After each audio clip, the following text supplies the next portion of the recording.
Informasi yang disampaikan pada hari ini infak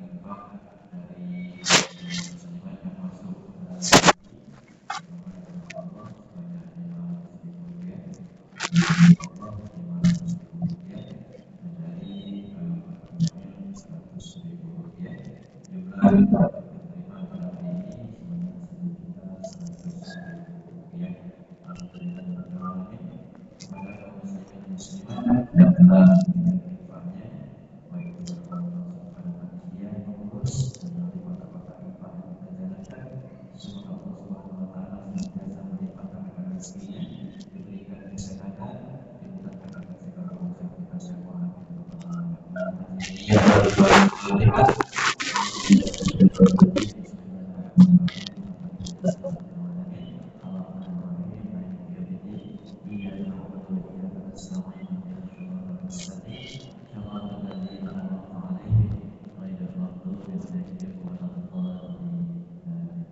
kemudian untuk informasi kedua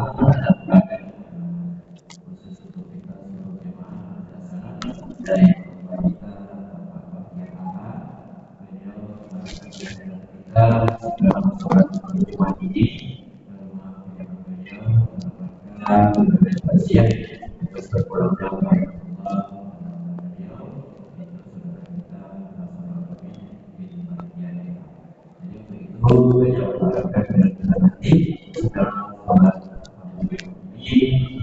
bersama-sama beliau. Kemudian pada anak kami yang di belakang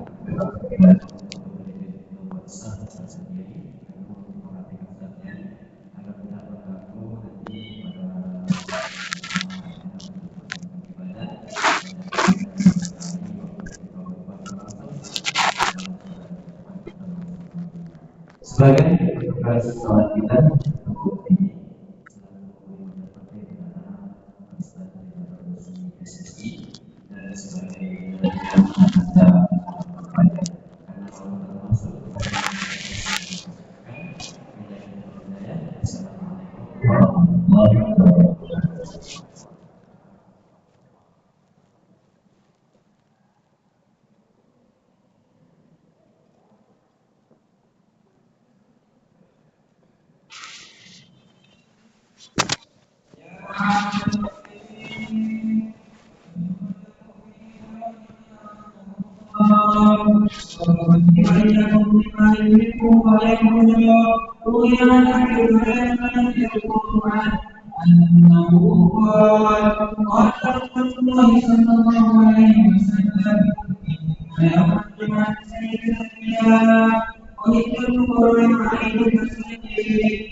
Assalamualaikum warahmatullahi wabarakatuh.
Alhamdulillah, alhamdulillahilladzi an'ama 'alaina bil iman wal islam. Asyhadu an la ilaha illallah wal malikul alam wa asyhadu anna Muhammadan 'abduhu wa rasuluhu sayyidul anam. Sallallahu ala sayyidina Muhammadin wa ala alihi wa ashabihi salatan wa salaman daimaini mutalazimaini ala umaril dhuhur wal ayyam wa sallama taslima katsira. Amma ba'du. فيا عباد الله اتقوا الله وحافظوا على الطاعات وحضور الجمعة والجماعة. قال الله تعالى: بسم الله الرحمن الرحيم. يا أيها الذين آمنوا إذا نودي للصلاة من يوم الجمعة فاسعوا إلى ذكر الله وذروا البيع ذلكم خير لكم إن كنتم تعلمون. صدق الله العظيم. قال في آية أخرى: أعوذ بالله من الشيطان الرجيم. بسم الله الرحمن الرحيم. يا بني إسرائيل اذكروا نعمتي التي أنعمت عليكم وأوفوا بعهدي أوفي بعهدكم وإياي فارهبون. Ma'asyiral muslimin, jamaah Jumat yang dirahmati Allah Subhanahu wa taala, kembali kita bersyukur kepada Allah Subhanahu wa taala pada Jumat 12 Syawal ini kita masih diberikan nikmat kesempatan untuk senantiasa berubudiyah, menambah amal kita, menambah bekal kita untuk menghadap kepada Allah Subhanahu wa taala. Yang mengucapkan alhamdulillah rabbil alamin. Kemudian terserah kita kepada Nabi kita, Nabi besar Muhammad sallallahu alaihi wasallam. Allahumma shalli ala sayyidina Muhammad wa ala ali sayyidina Muhammad. Dengan harapan selain kita mendapat syafaatnya di akhir nanti, Allah SWT senantiasa mudahkan bagi kita untuk senantiasa mengikuti sunnahnya selama kita hidup di dunia ini. Amin amin ya rabbal alamin. Melalui mimbar yang mulia ini, khatib berwasiat khususnya untuk khatib diri sendiri dan umumnya untuk kita semua. Marilah kita senantiasa meningkatkan ketakwaan kita kepada Allah Subhanahu wa taala, menjalankan apa-apa yang diperintahkan oleh Allah Subhanahu wa taala dan meninggalkan apa yang dilarang oleh Allah Subhanahu wa taala. Ma'asyiral muslimin, pada kesempatan kali ini khatib ingin menyampaikan kepada kita semua tentang Bani Israil.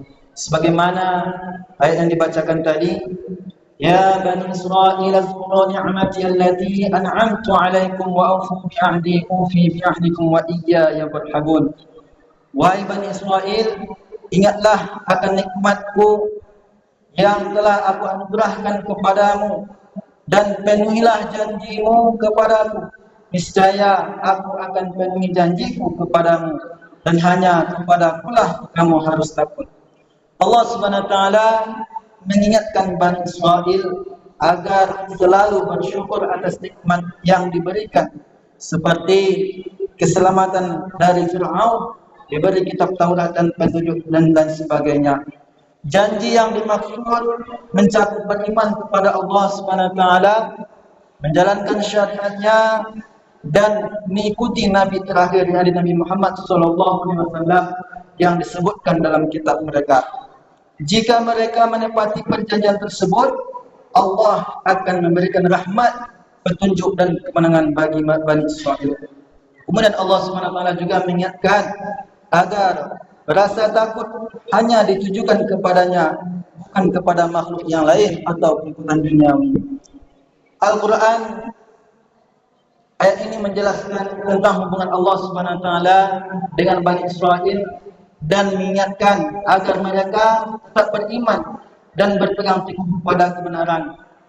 Pada ayat lain Allah Subhanahu wa taala juga mengingatkan Bani Israel. Al-Quran tentang kesalahan Bani Israel seperti penyembahan anak sapi setelah diselamatkan dari Fir'aun, yang mana dalam surah Al-Baqarah ayat 51, "Summa takhastumul ijla min ba'dihi wa antum zalimun." Kemudian kamu Bani Israel menjadikan anak sapi sebagai sembahan setelah itu, padahal kamu adalah orang-orang yang zalim. Ayat ini mengingatkan peristiwa ketika Bani Israel menyembah anak sapi emas yang dibuat oleh Samiri setelah Nabi Musa alaihissalam meninggalkan mereka untuk menerima wahyu di Gunung Sinai selama 40 malam. Hal ini dapat kita jumpai dalam surah Al-A'raf ayat 148. Apa yang mereka lakukan merupakan tindakan menyembah anak sapi adalah bentuk kemusyrikan dan pelanggaran tauhid terhadap ajaran tauhid, padahal mereka baru saja diselamatkan dari kekejaman Fir'aun dengan mukjizat yang sangat besar. Wa antum zalimun, kalimat ini menyampaikan, menegaskan bahawa apa yang dilakukan, apa tindakan yang mereka ambil adalah bentuk kezaliman yang besar, yaitu menzalimi diri sendiri dengan menyekutukan Allah. Ayat ini menjadikan pengingat bagi umat Islam agar tidak mengulangi kesalahan yang sama, yaitu menyekutukan Allah atau berpaling dari kebenaran setelah mendapat petunjuk. La tajidanna asyaddan nas adawatan lil ladzina amanu yahuda wal ladzina asyraku. Sungguh kamu akan mendapati orang yang paling keras permusuhannya terhadap orang-orang yang beriman adalah orang-orang Yahudi dan orang-orang musyrik. Ayat ini turun dalam konteks hubungan antara kaum muslimin dan kaum Yahudi serta musyrikin di Madinah dan Mekah pada masa kenabian. Sebagian dari mereka menentang dakwah Islam dengan keras. Allah memberitahu umat Islam bahawa sebagian kaum Yahudi dan musyrikin adalah yang paling kuat permusuhannya terhadap kaum beriman. Hal ini merujuk pada sebagian dari mereka yang senantiasa melanggar perjanjian dan menentang kebenaran.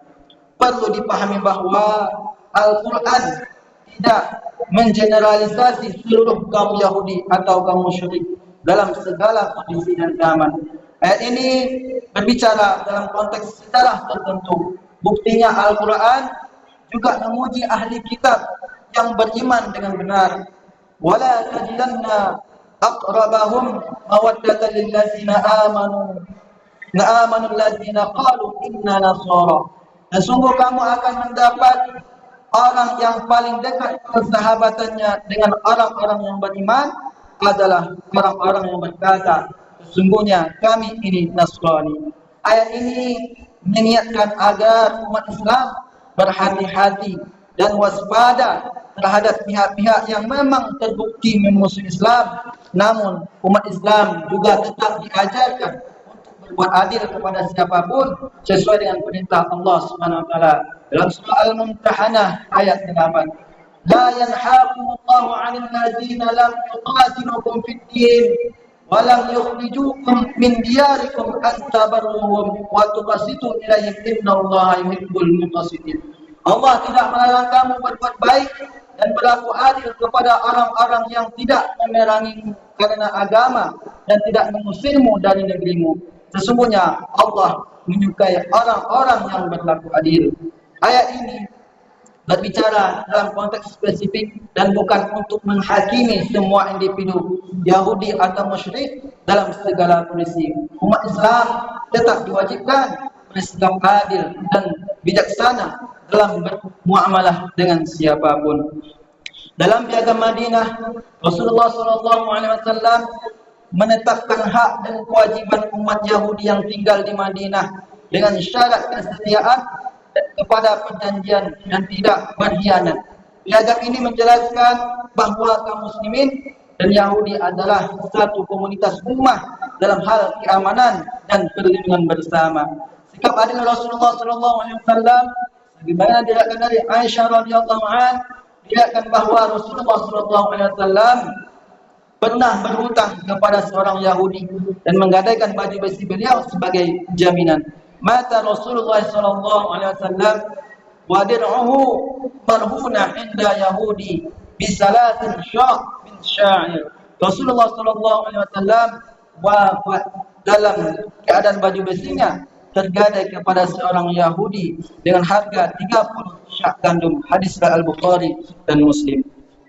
Hadis ini menunjukkan bahawa Rasulullah SAW dalam kesederhanaannya bahawa pada akhirnya tidak meninggalkan harta kekayaan demi memenuhi kebutuhan keluarga. Beliau menggadaikan baju besinya kepada seorang Yahudi untuk mendapatkan gandum.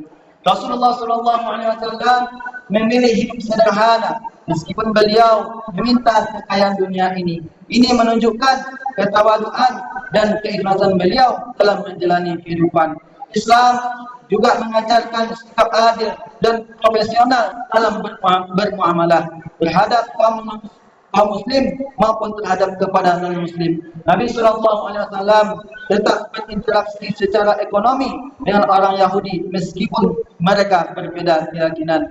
Hadis ini menjadi dalil kebolehan gadai dalam Islam baik dengan sesama muslim maupun non-muslim selama dalam transaksi tersebut halal. Hadis ini mengajarkan tentang kesederhanaan interaksi yang baik dengan non-muslim, dengan non-muslim, dan kebolehan gadai dalam Islam. Sikap adil dan profesional dalam bermuamalah menjadi teladan dari Rasulullah SAW dalam menjalani kehidupan sehari-hari. Al-Quran dan hadis menggambarkan umat Yahudi dalam berbagai konteks, baik sebagai umat yang menerima nikmat dari Allah Subhanahu wa taala maupun sebagai kaum yang tertidur atas pelanggaran tertentu. Namun Islam mengajarkan untuk memperlakukan semua orang dengan adil dan bijaksana tanpa mengeneralisasi berdasarkan agama atau etnisitas. Baru-baru kali ini kita mendengar fatwa jihad dari berbagai media sosial. Maka perlu kita pahami seruan jihad yang benar harus memenuhi syarat-syarat syar'i.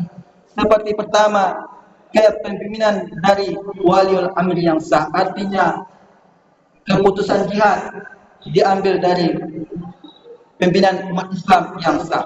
Yang kedua, kesiapan kekuatan dan pertimbangan maslahat dan mafsadat. Jadi bukan asal jihad sembarang belaka tanpa persiapan. Yang ketiga, dukungan dari mayoritas umat Islam dan para ulama terpercaya. Sebagaimana dijelaskan oleh para ulama, jihad tidak boleh dilakukan sembarangan tanpa pimpinan dan kemampuan yang cukup. Jika dilakukan tanpa perhitungan, akan menyebabkan kerusakan yang lebih besar bagi umat Islam. Mudah-mudahan khutbah yang singkat ini dapat memberi gambaran kepada kita untuk senantiasa berlaku adil, untuk menentukan sikap-sikap kita kita kepada orang-orang yang memusuhi Islam, terutama senantiasa kita mendengar fatwa-fatwa ulama tentang boikot, maka hendaklah kita ikuti. Barakallahu li wa lakum fil Qur'anil azim wa nafa'ani wa iyyakum bima fihi minal ayati wa dzikril hakim wa taqabbal minni wa minkum tilawatahu innahu huwal ghafurur rahim.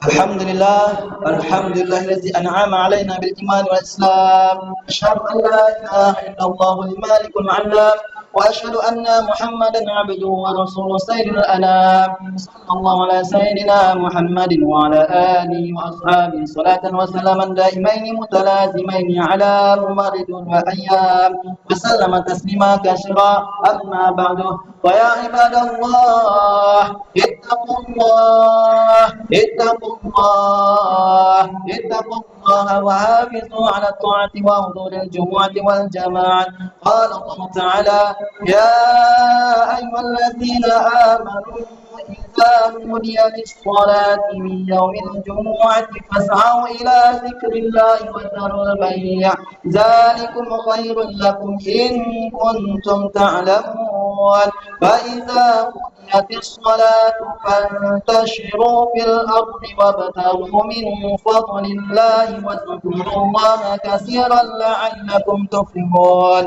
واعلموا أن الله تعالى صلى على النبي قادما فقال تعالى إن الله وملائكته يصلون على النبي يا أيها الذين آمنوا صلوا عليه وسلموا تسليما اللهم صل وسلم على سيدنا محمد سيد المرسلين وعلى آله وصحبه والتابعين ومن تبعهم بإحسان إلى يوم الدين اللهم اغفر المسلمين والمسلمات والمؤمنين والمؤمنات الأحياء والأموات في مشارق الأرض إلى مغاربها برحمتك يا الله يا أرحم الراحمين اللهم انصر المجاهدين في كل مكان وفي كل زمان وخصوصا المجاهدين في فلسطين ولمن قام الدين ولمن أحسن إلينا برحمتك يا الله يا أرحم الراحمين ربنا آتنا في الدنيا حسنة وفي الآخرة حسنة وقنا عذاب النار